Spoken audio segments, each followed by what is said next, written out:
ज्योतिषी आए और राजा ने अपने बालक का समय बताया। इस समय के बीच में बालक जन्म लिए।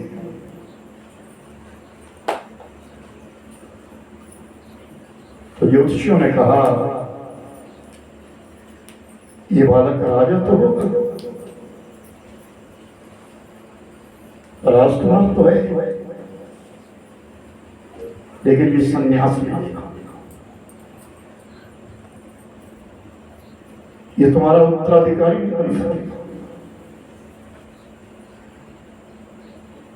तो राजा ने पूछा कोई ऐसा क्रम जिसके द्वारा ये राज्य नहीं रहे। अगर इसके सामने कोई इसको ऐसा महल बना दिया जाए जहां दुनिया के ऐशो आराम की वस्तुएं थे और उसके बीच में उलझा हुआ रहे, ये बाहर ना आए। तो राजा का समय आने से पहले उसका विवाह कर दिया। बहुत सारी अप्सराएं सामने रखने लगा, नृत्य गान होने लगे। वो बात जैसे जैसे बढ़ता गया उसको मौका ही नहीं दिया गया। क्या हम समाज में जाओ, समाज को देखो, वहां का हाल क्या है, जीवन किस प्रकार दिया जाता है, कुछ पता नहीं। केवल उसको ऐसे साधन दे दिए गए कि तुम अपने आराम की जिंदगी बिताओ। दुनिया में सब कुछ आ रहा है और कुछ है ही नहीं। कई दिन हो गए, कई वर्ष हो गए, मित्र भी कोई बाहर से नहीं बनाया। मंत्री और मंत्री भी वृद्ध वृद्ध रखे। सभी से ये कहा कि इस बालक को दुनिया की खबर नहीं लगनी चाहिए जिससे इसके अंदर वैराग्य उत्पन्न हो जाए। क्योंकि अगर मानुष के अंदर वैराग्य उत्पन्न हो गया तो सब कुछ छोड़ देगा। इसके अंदर अगर वैराग्य उत्पन्न हो गया तो हमारे राज्य का उत्तराधिकारी कोई नहीं होगा। संयोग बनता गया और आज बड़ी जमी जाएगी। एक दिन अपने मंत्री के साथ वो महलों से बाहर निकला, थोड़ी दूर पे गया है, किसी का मृत शरीर कंधे पर उठा करके लोग जा रहे हैं। राम नाम सत्य है, राम नाम सत्य है। बालक पूछता है कौन है? किसी की मृत्यु हो गई है। वो क्या होता है? सांस आना बंद हो गया उसका, पंचतत्व का शरीर है, शीतल हो गया। इसे कहां लेके जा रहे हैं? शमशान। वो कहां है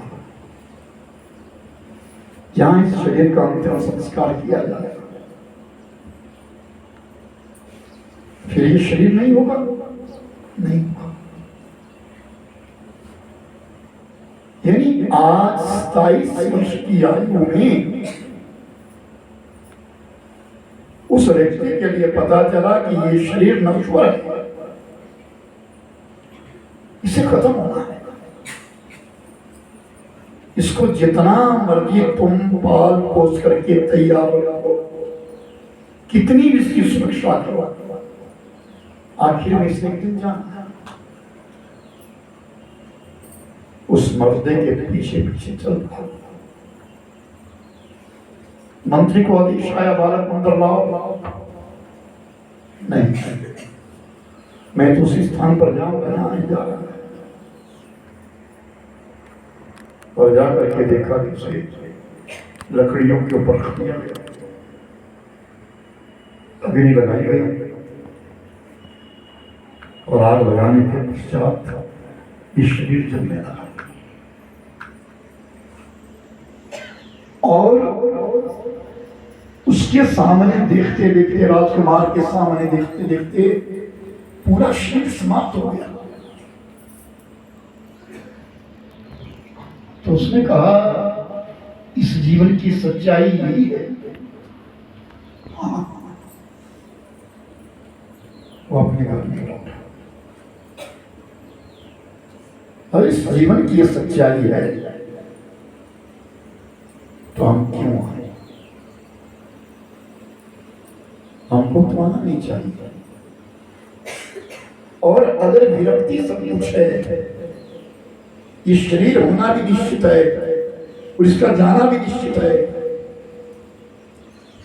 तो कुछ काल तो हमें एकांत में बिताना चाहिए, मौन में बिताना चाहिए। तो मौन की उन्होंने 5 अवस्थाएं बताई। सब ध्यान से सुनिएगा। पहली अवस्था, हम मौन हैं, हम किसी से कुछ नहीं कह रहे हैं। मौन हो, लेकिन उस मौन में मुस्कुराहट हो। मौन हो लेकिन मौन में क्रोध ना हो, मुस्कुराहट। हम दुनिया से कुछ ना कहें लेकिन मुस्कुराते हुए सब कुछ कहते हैं। तीसरी बात, मौन हो, मुस्कुराहट हो, उसके साथ माला।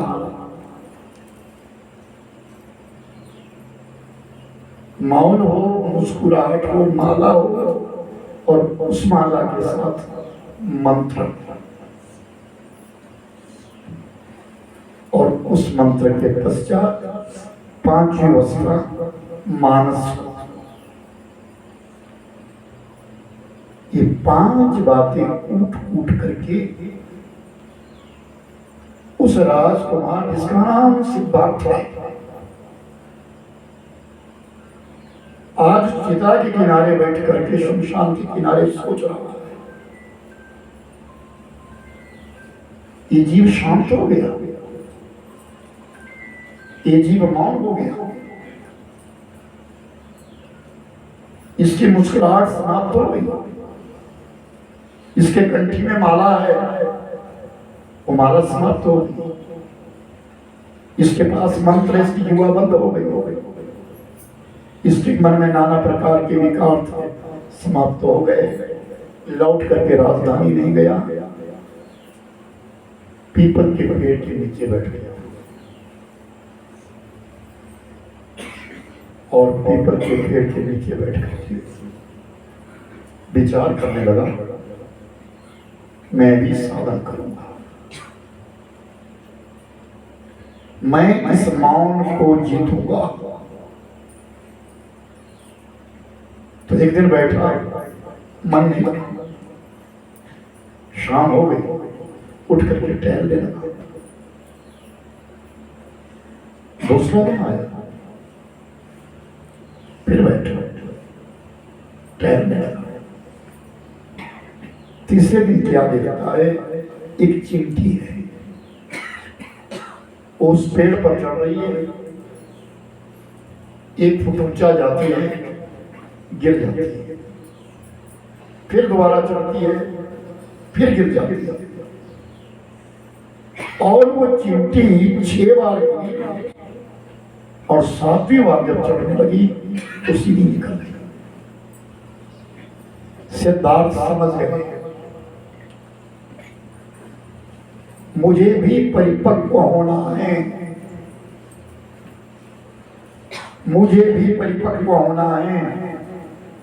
और उसी प्रकार सिद्धार्थ बैठ गया। 7वां दिन आया और 7वें दिन के बीच में सिद्धार्थ का मन एकाग्र हो गया। उस पेड़ का नाम बोधि वृक्ष हो गया। आप बताएं कि इतने लोग बैठे हैं, वो बहुत ही वृक्ष कहाँ है?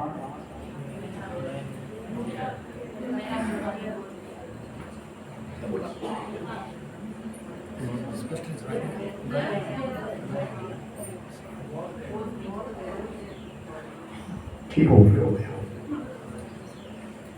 वो बहुत ही वृक्ष गया में है और आज भी विद्यमान है।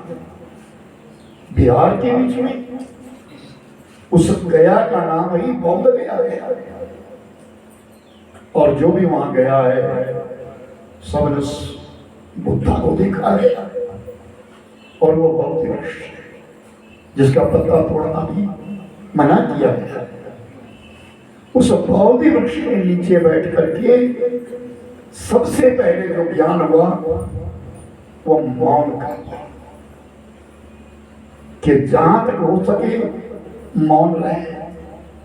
और मौन से अनेक लाभ, फिर लाभों की गणना करना शुरू कर दिया।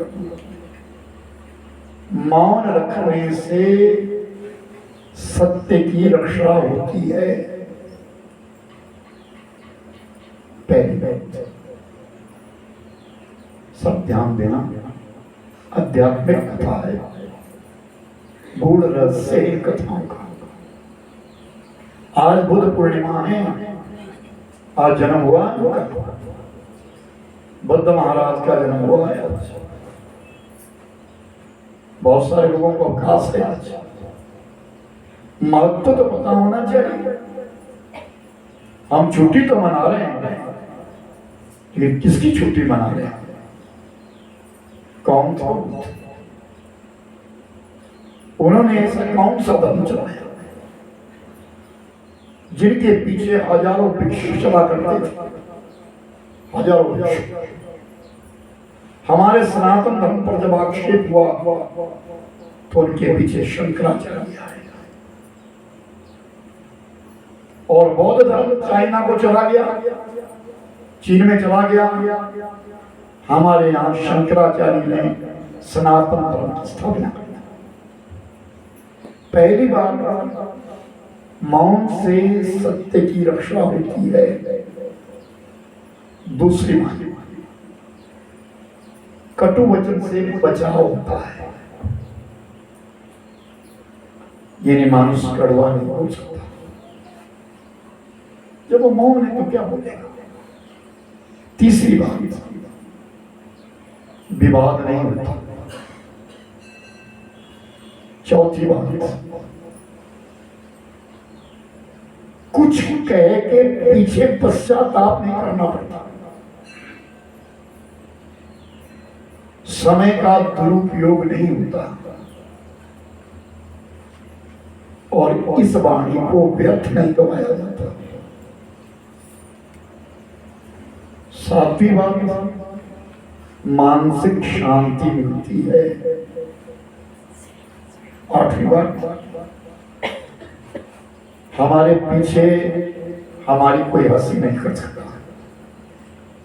नवीं बात, लोभ और क्रोध से हिंसा होती है। अगर मौन रहेगा तो विवेक बढ़ेगा, ज्ञान बढ़ेगा। अविवेक हमारा छुपा हुआ रहेगा। हमारे अंदर जो अज्ञान है वो अज्ञान हमारा छुपा हुआ रहेगा, ज्ञान बढ़ेगा। और सबसे बड़ी बात, हमारे अंदर ऊर्जा प्रवेश करती है। मौन एक साधन है।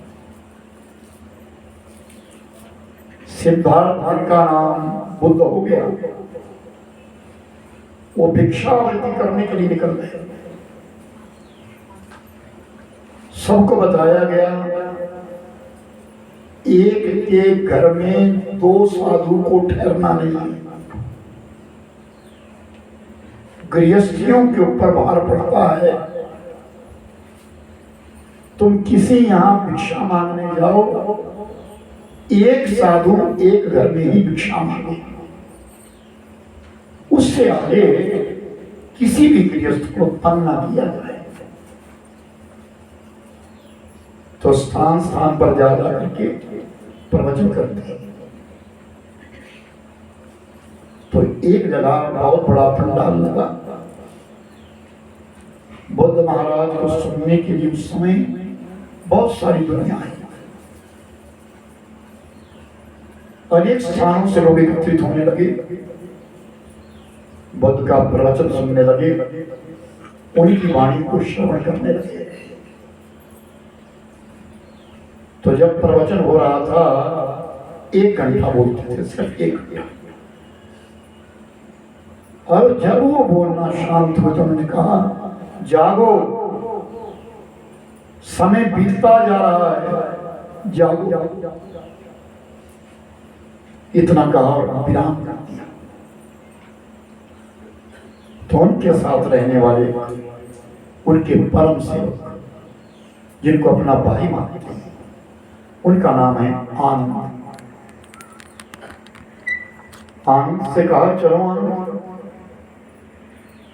अब हमको थोड़ा भ्रमण करना है, थोड़ा बोलना है। आनंद को लेकर के पंडाल के बाहर पहुंचे। उस समय लोग अंदर से प्रवचन सुनकर के बाहर आ रहे हैं। तो एक स्त्री बहुत सुंदर है, वो स्त्री आई और बुद्ध महाराज के सामने खड़ी हो गई। आपका बहुत बहुत धन्यवाद, आपने समय पर जगा दिया। मैं नर्तकी हूं, मैं नृत्य करती हूं, और नृत्य करने से जो कुछ मुझे मिलता है मैं उससे अपना परिवार करती हूं।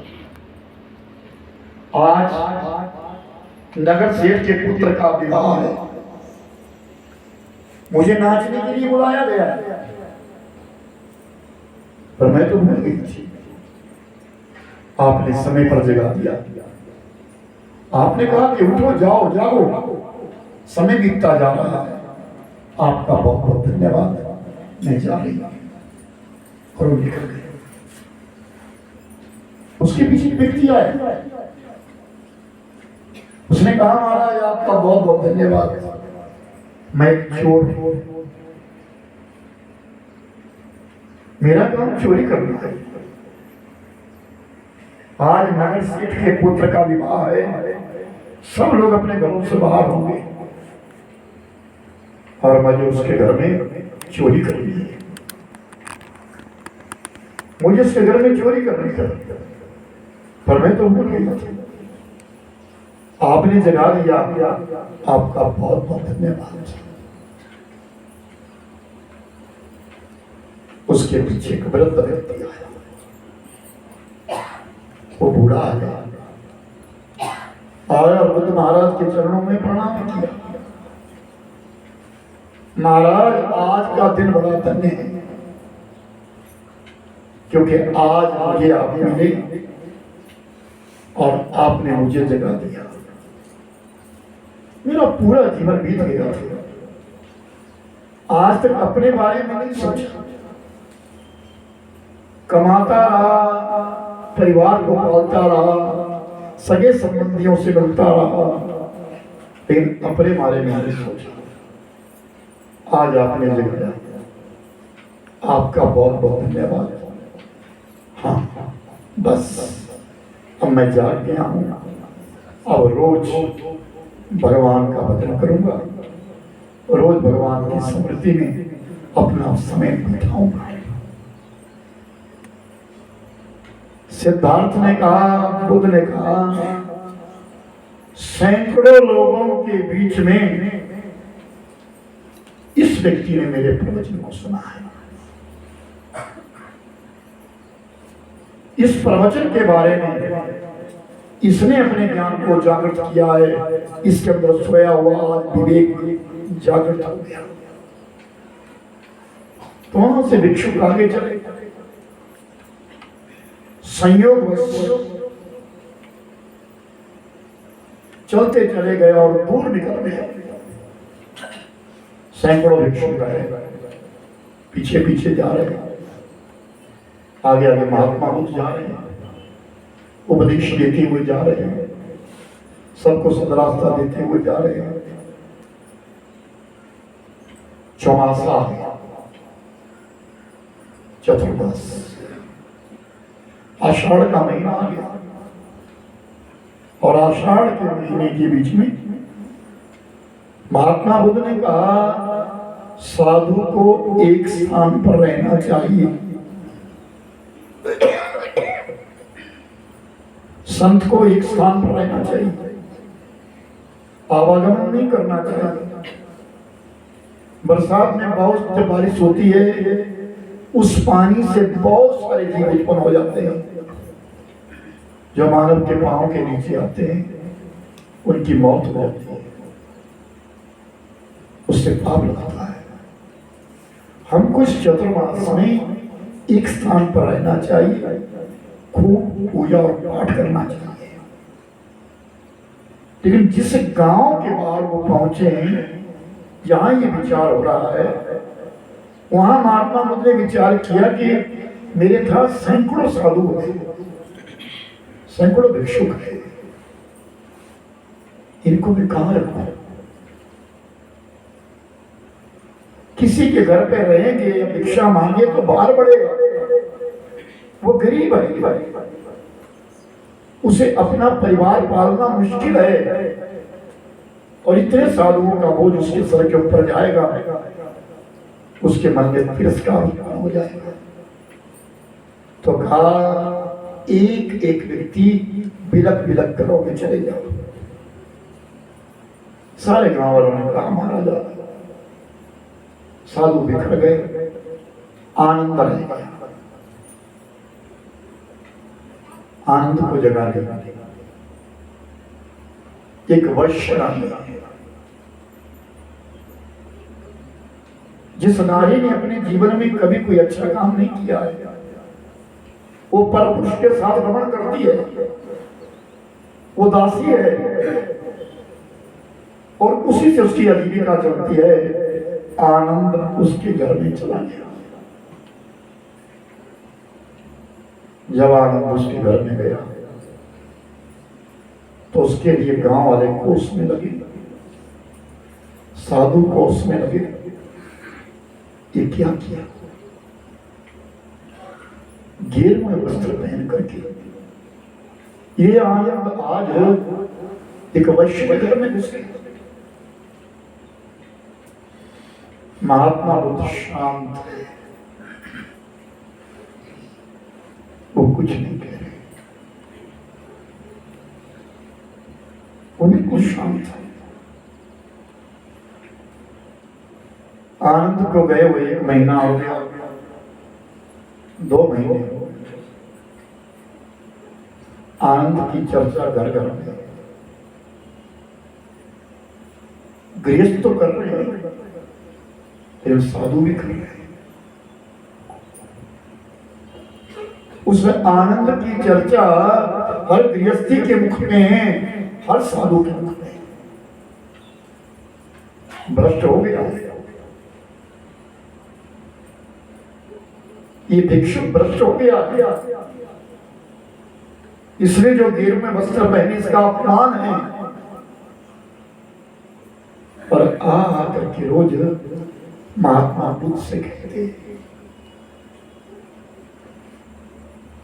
ये महात्मा चुप है, कुछ नहीं कह रहे। आज बीतते बीतते 4 महीने बीत गए, सूचना पहुंच गई कार्तिक पूर्णिमा आई है, चौमासा खत्म है, गृहस्थियों पर भार मत बनो, सब अपने अपने विराम से बाहर निकलो, हमको आगे चलना है। तो एक एक साधु एक एक घर से निकलने लगा, लेकिन उस वैश्य के घर से आज 2 साधु निकले।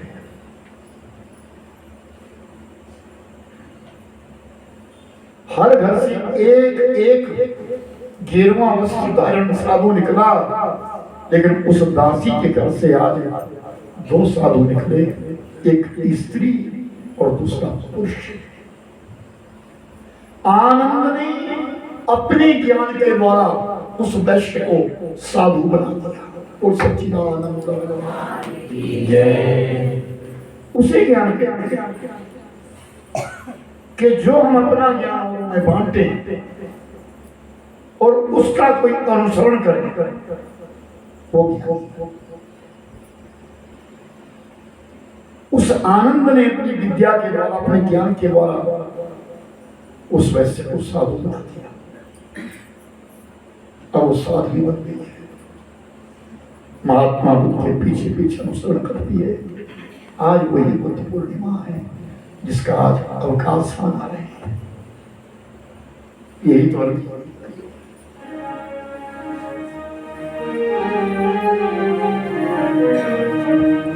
ये मेरी अर्जी है, ये मेरी अर्जी है, मैं वैसी हो जाऊं जो तेरी मर्जी है, वैसी हो जाऊं जो तेरी मर्जी है, मेरी मर्जी है, मेरी मर्जी है, वैसी हो जाऊं जो तेरी मर्जी है, ओ मैं वैसी हो जाऊं जो तेरी मर्जी है।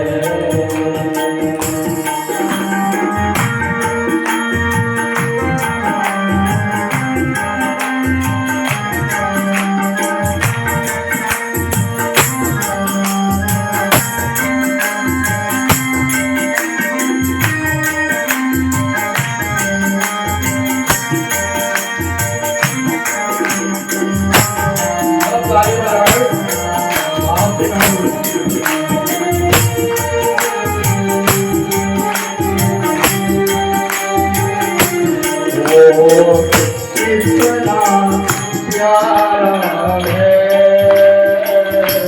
तू, इतना प्यारा है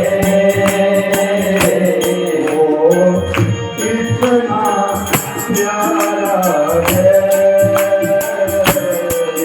वो, इतना प्यारा है, सांप कहे उससे ये सांप हमारा है, सांप कहे ये सांप हमारा है, बोले मेरी अर्जी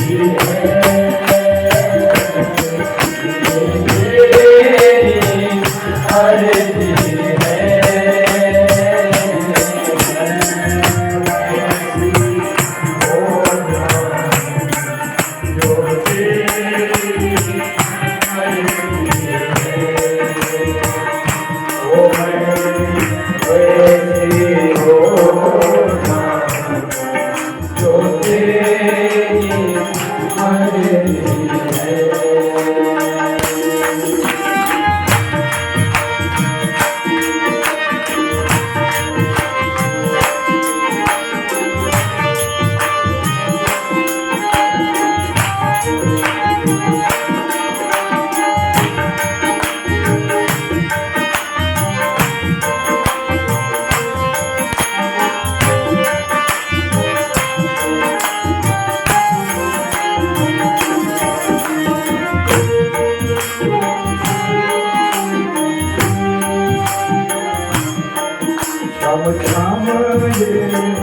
बारिश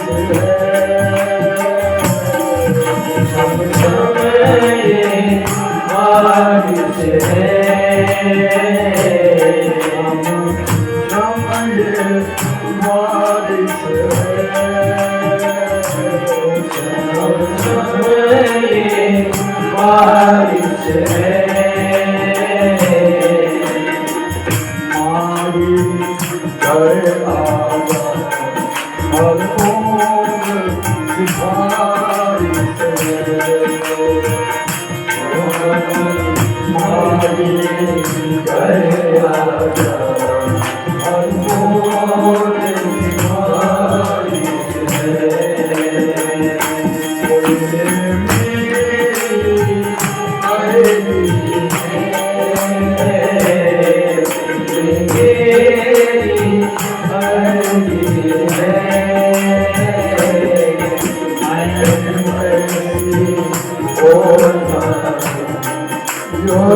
वो स्वामी तुलसीदास जी ने इस ग्रंथ की जो रचना करी है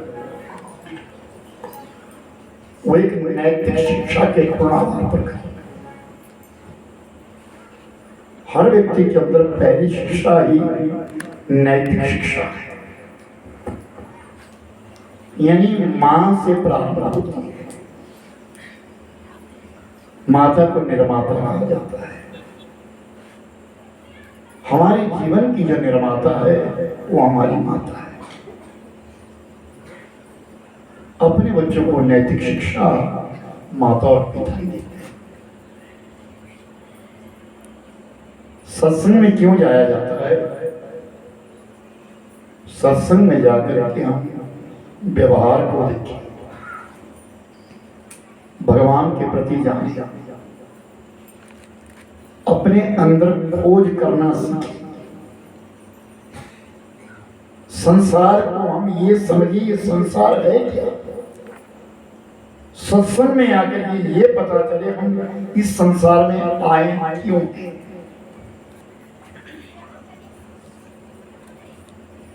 भरद्वाज मुनि प्रयागराज की पावन धरती पर इस कथा को सुन रहे हैं। याज्ञवल्क्य मुनि कह रहे हैं,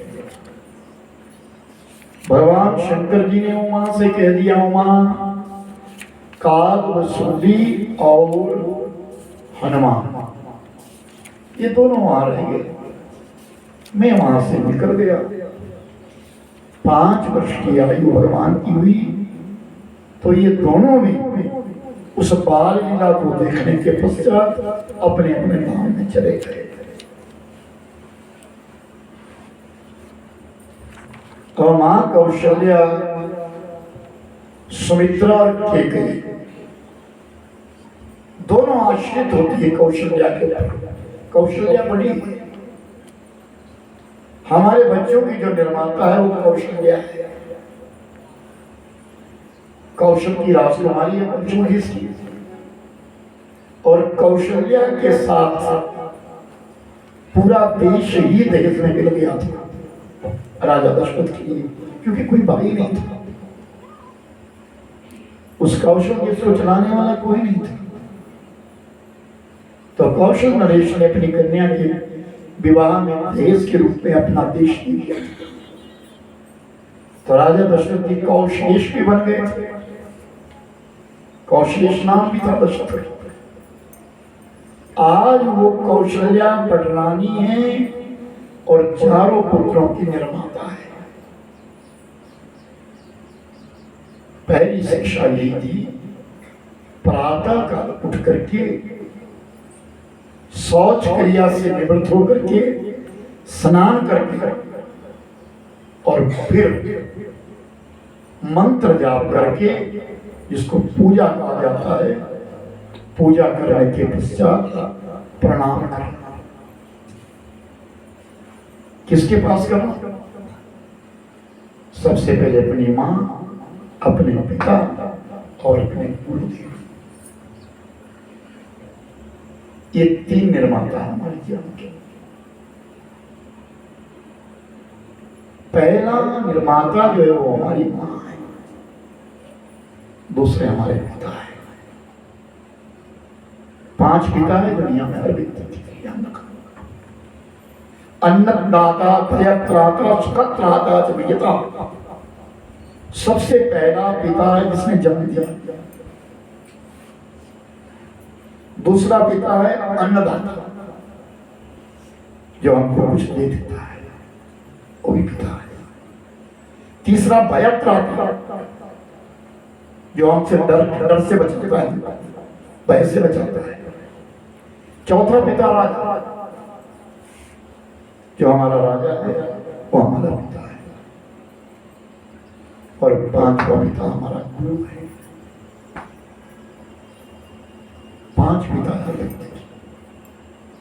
मानस की एक एक चौपाई में मानव के जीवन का पूरा अंकन है।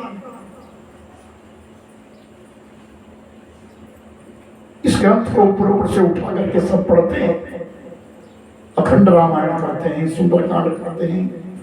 मैं कितनी बार कह चुका हूं, कभी इसका सर्वार्थ पढ़ो। और इस रामायण के कई खंड, उन एक एक खंडों का अध्ययन करो और पुस्तक पढ़ने की जरूरत ही नहीं है। मैन वाला है हमारी जिंदगी का है पद्धति,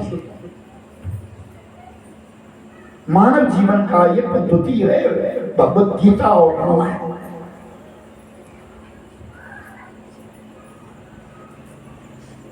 तो कहा कि ये पांच हमारे पिता है, इन पांचों से हमको बोध होता है, पांचों हमको नैतिक शिक्षा देते हैं। राजा के पास कभी भी जाना सर ढक करके जाना, पिता के पास जब भी जाना दंडवत करना, गुरु के पास जाना नेत्र झुका करके जाना। जिसने हमको भय से हमको दूर किया है उसके साथ जाना और अपनी गर्दन को सीधे रख के जाना। ये हमें नैतिक शिक्षा मिलती है। और आज उस शिक्षा को पाने के लिए कौशल्या मैया और राजा दशरथ अपने चारों पुत्रों को लेकर के गुरुद्वारे चले गए।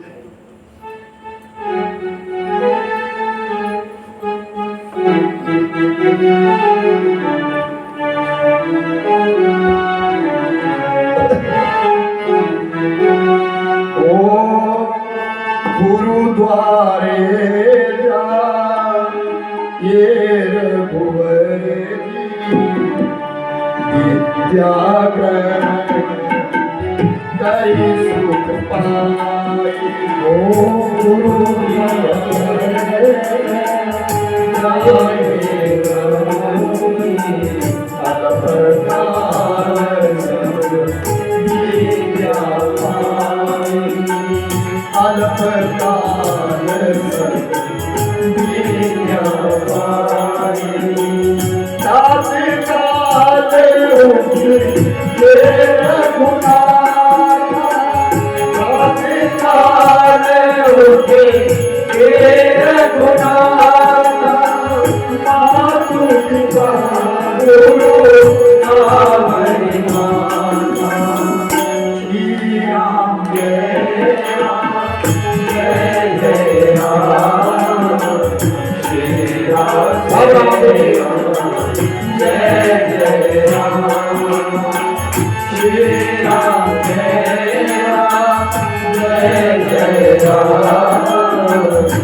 अपने माता पिता और अपने गुरु महाराज के चरणों में प्रणाम करना।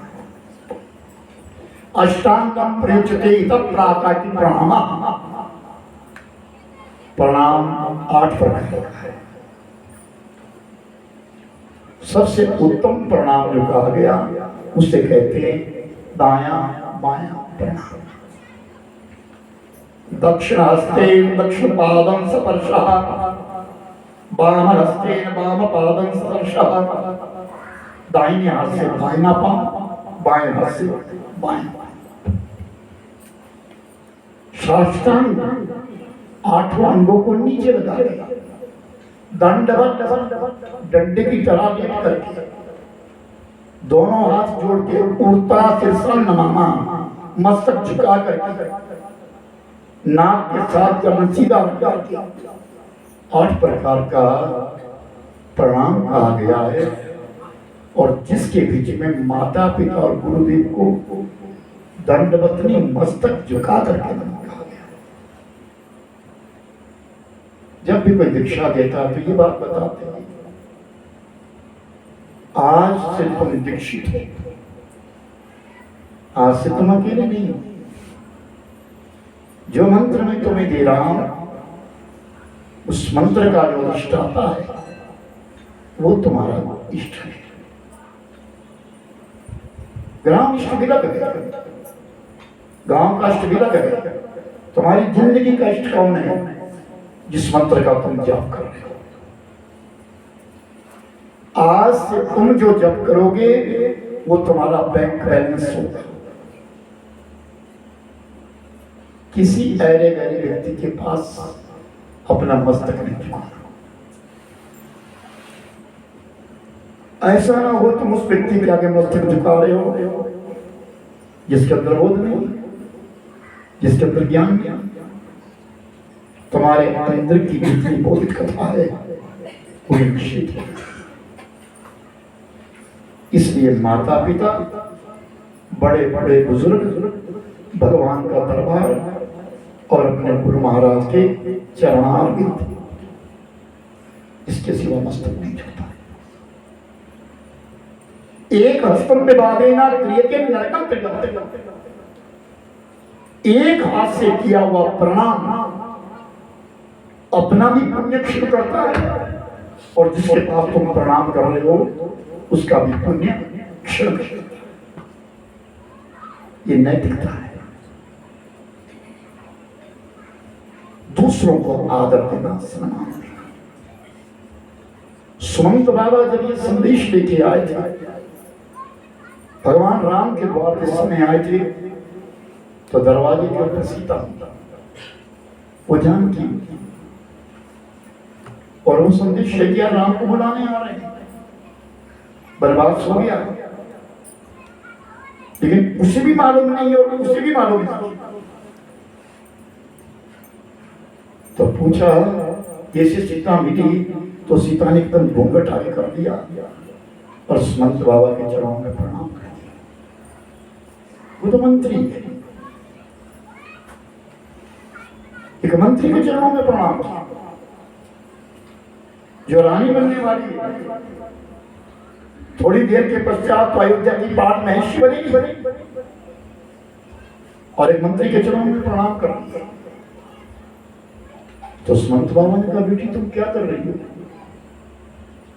थोड़ी देर के पश्चात तुम्हारी सवारी निकलने वाली है, तुम अयोध्या की परिक्रमा करोगी, सोने के सिंहासन के ऊपर बैठोगी, यहाँ की पाठ महिषी होगी, और तुम मुझ सेवक के चरण छू रही हो।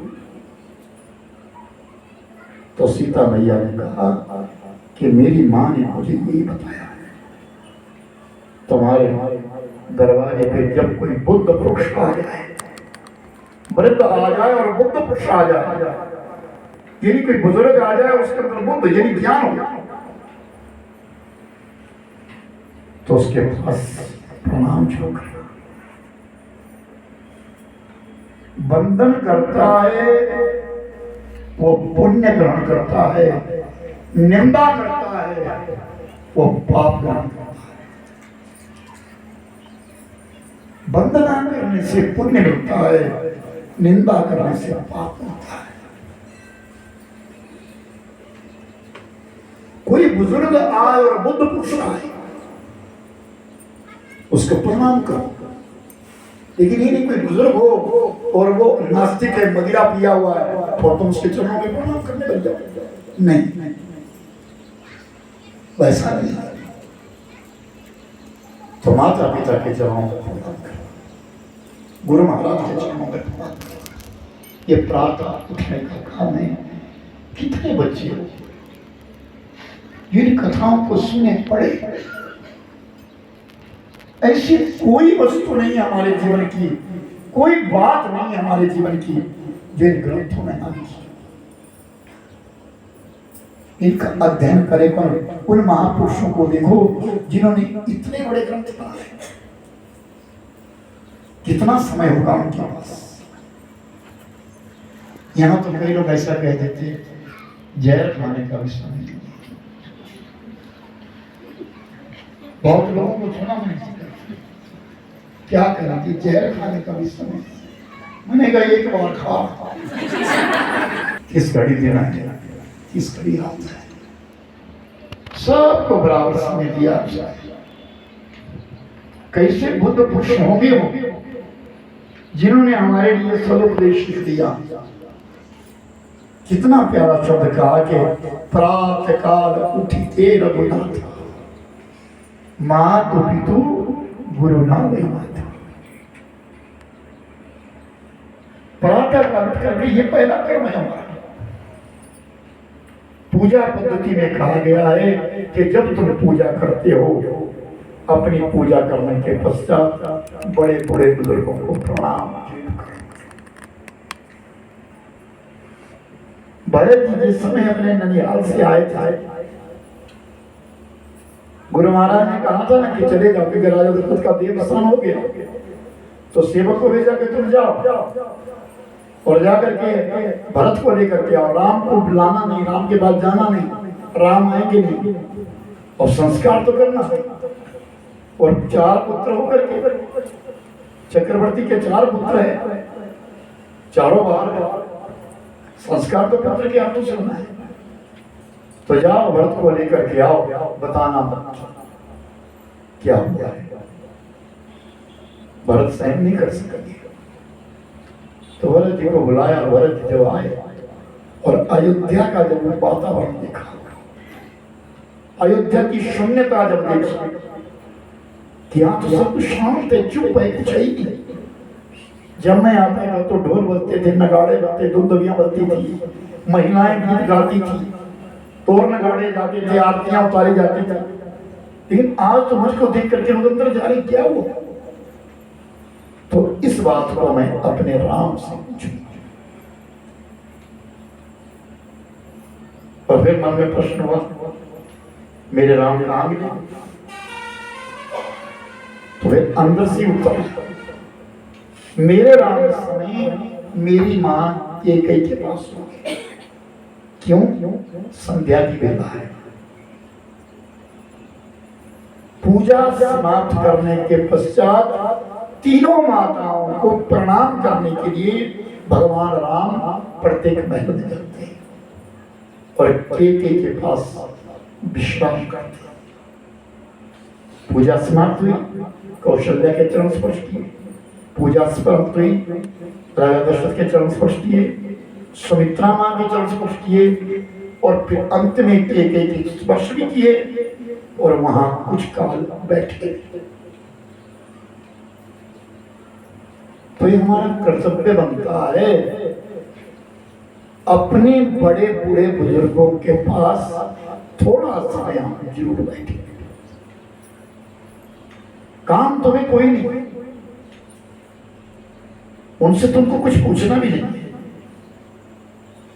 केवल उनके पास बैठना है। किस लिए? उनके जीवन का कोई अनुभव है, उनके सिर के बाल धूप पे नहीं उगे हैं, कोई बात उनके जीवन में ऐसी घटी है जो आपको सचेत कर देगी,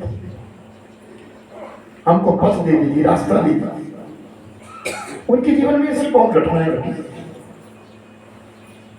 उन्होंने अमीरी भी देखी है, गरीबी भी देखी है। गरीबी में कैसे रहा जाता है, अमीरी में कैसे रहा जाता है, ये हमको हमारे माता पिता से ज्ञान मिलता है।